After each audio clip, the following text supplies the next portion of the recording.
But no amendment to the Constitution is absolute. The push for gun control never ends. GOA members need to get ready for the first big fight of the Biden administration. Hi, I'm Phil Raboli, host of the Minuteman Moment.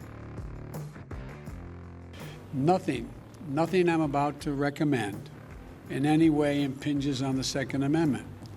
They're phony arguments suggesting that these are Second Amendment rights at stake from what we're talking about. As you may know, the Biden administration has announced the unconstitutional steps they will take to heavily restrict the use, sale, and ownership of commonly owned firearms. Joe Biden knows he can't beat gun owners in Congress. Instead, he's circumventing the legislative process to impose his own tyrannical vision by executive fiat. In other words, he's ignoring Congress. Your representatives, not the president, are supposed to be making the decisions on crafting legislation. And even still, the Second Amendment bars them from passing any gun control.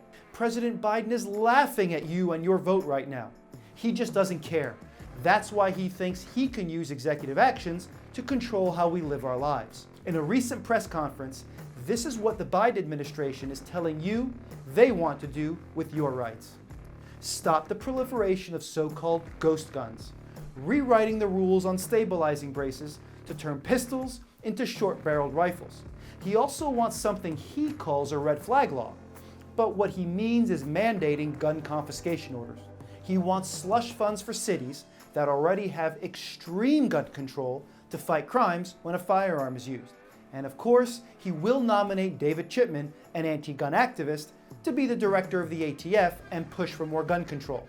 But GOA is committed to the defense of gun owners, their pistol-braced firearms, do-it-yourself firearms kits, unserialized homemade firearms, as well as any other constitutionally protected items the Biden administration proposes to criminalize or confiscate. GOA's grassroots members are primed and ready to fight back against whatever Second, Fourth, Fifth, or 14th Amendment violations Joe Biden is cooking up with his so-called red flag gun confiscation order proposal.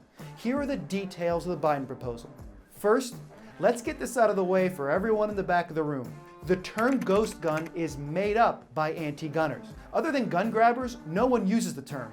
President Biden said he wants to stop the proliferation of these firearms, but there's such a small percentage of weapons used in crimes that this effort only signals that Biden wants to go after all forms of personal protection and criminalize a practice that's older than the Republic itself. Ghost gun is just a rhetorical trick to frame the argument in favor of gun control. And of course, Biden is going after the pistol stabilizing brace. The argument he uses is that the murderer in Boulder, Colorado used a pistol brace. This is an important point. The president is pointing to one instance of a pistol brace being used in a crime, and that is enough for him and the anti-gunners to turn you into a criminal. Apparently, one isolated incident is the new standard for anti-gunners to go after all of your rights and turn millions of honest gun owners into criminals if they don't register their guns. So not only does Biden want you to register your guns, he wants the ATF to confiscate them. Biden, his administration, and flunkies in Congress also want gun confiscation orders, sometimes misleadingly called red flag laws. The next time someone tells you they support red flag laws, tell them this: red flag law is a misnomer. They are gun confiscation orders.